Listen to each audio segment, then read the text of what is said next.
पुष्पा चल आम्ही पण निघतो आता. आव नाही थांबा की हळदी कुंकू तर लावते. बर.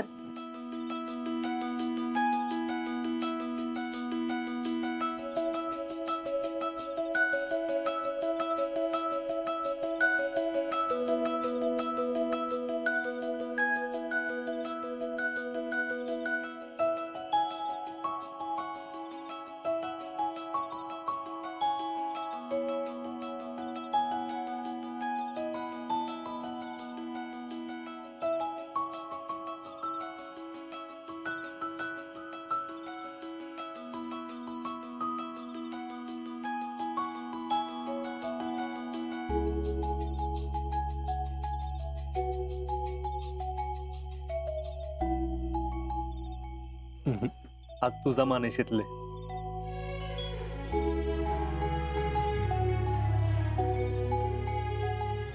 म्हणजे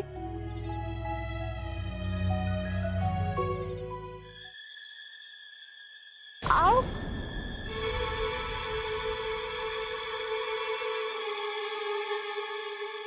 अहो काय करतायत तुम्ही? माझ्या पाय कशाला पडला? शितले, आज लक्ष्मी पूजन आहे ना, पाया तुझ्याच पडलं पाहिजे.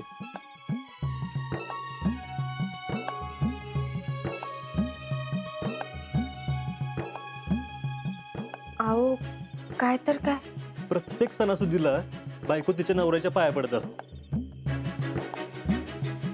आणि तीच बायको लक्ष्मीच्या पावलानं आपल्या घरी येते. मग त्या गृहलक्ष्मीच्या पाया नको पडायला?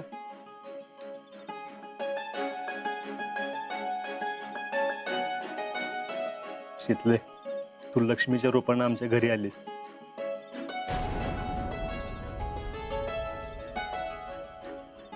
आणि मला वाटतं ना, आजच्या दिवशी प्रत्येक नवऱ्याने त्यांच्या बायकांच्या पाया पडलं पाहिजे.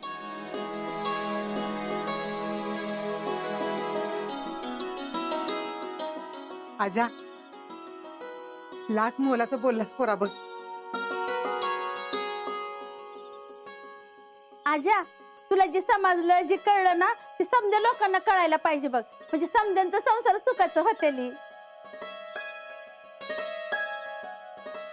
नाहीतर काय, असा कुठला नवरा विचार करतोय का बायकांचा?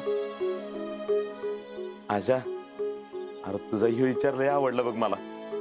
तू आमचं डोळं उघडलंस.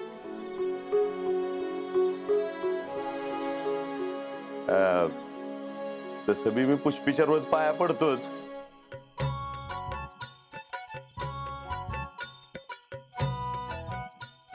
पण आता तुमच्या सगळ्यांच्या समोर पडतो.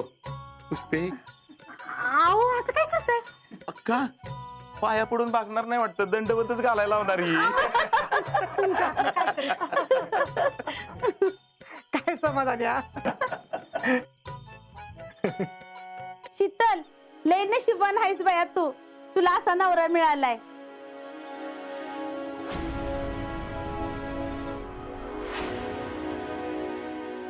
खरं सांगू का, ह्याच्या जागी दुसरा कोण असता ना तर तुला अजिबात शोभून दिसला नसता.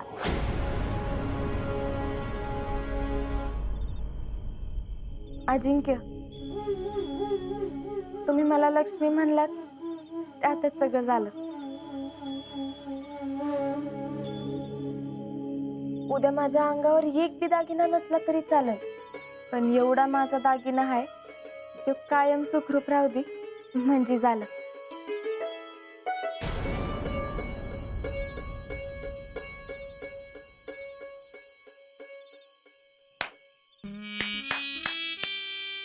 वाह फौजी, वाह.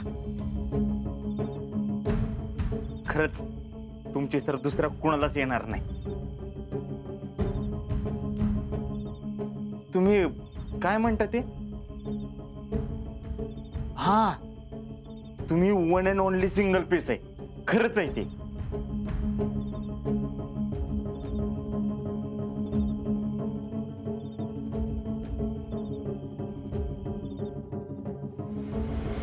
भाऊजी, तुम्ही सरप्राईज दिलं, पण आम्ही सरप्राईज दिलेलं सगळ्यांना लई महागात पडणार आहे. आजा अरे अंगात काहीतरी घाल की, नाही तर कांबळ तरी घ्या अंगावर. थंडी बघ की कसली पडल्या.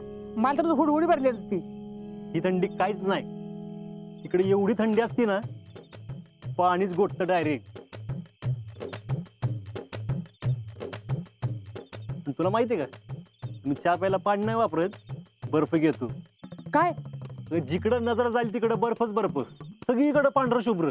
अजिंक्य, तुम्ही तिकडे आहे का नाही, तवर आम्हाला बोलवलं ना तरच बघायला मिळेल, नाहीतर कुठलं आलंय बाई आमच्या नशिबात. अहो, आमचा नवरा भिलार महाबळेश्वरच्या पुढं कुठं घेऊन गेलाय का आम्हाला?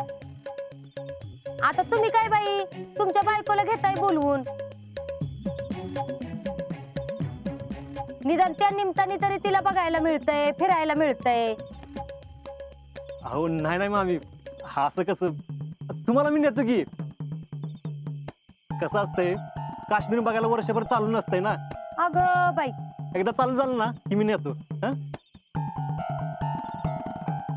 आणि असं तर शक्यच नाही, एवढी थंडी असते ना, तुम्हीच म्हणाल नको रे बाबा आपण जाऊ परत. अहो थंडीने तिथं हाडं गोठतात. अगं घोड्या, मला म्हातारीला फोनवर खोटं बोलतोय, एवढी थंडी नाही, एवढी थंडी नाही, नालायक आगाव. अगं आता सवय झाली ना, त्यामुळे काय नाही वाटत. मग तुम्ही राहता कसं तिथं? हा बापू, अवघड असतंय, पण कसं आहे, कठीण परिस्थितीचा सामना करावाच लागतो. आणि फौजी म्हणलं तेवढं होणारच की.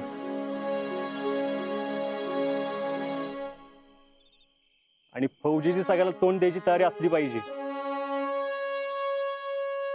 बघ रावल्या, तुझा मित्रच आहे ना त्यो, शिक त्याच्याकडनं काहीतरी.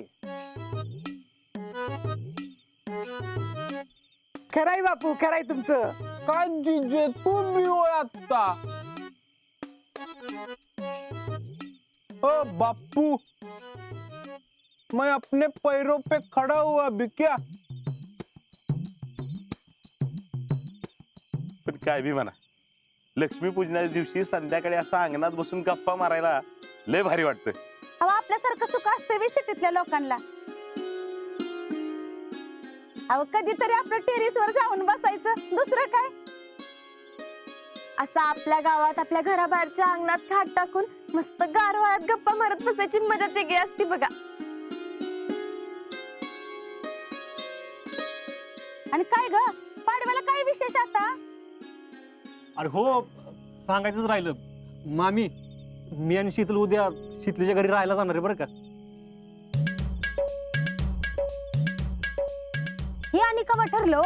काल आम्ही गेलतो ना, तेव्हा नाना म्हणले, आणि ह्या घाई गडबडीत सांगायचंच राहिलं माझं.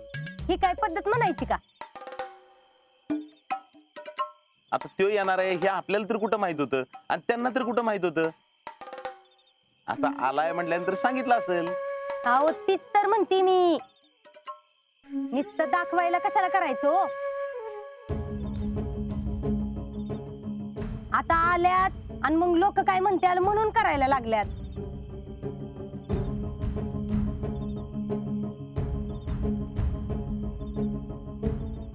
अहो राहुल्याची आई, आमच्या ह्यांना विचारा की, आमच्या आई वडिलांनी काय काय केलं होतं त्यांच्या जावयासाठी. पण हिथं आमची सून म्हणती ते येणार नाही, तेच बरं झालं, आमच्या घरच्यांचा खर्च तरी वाचला,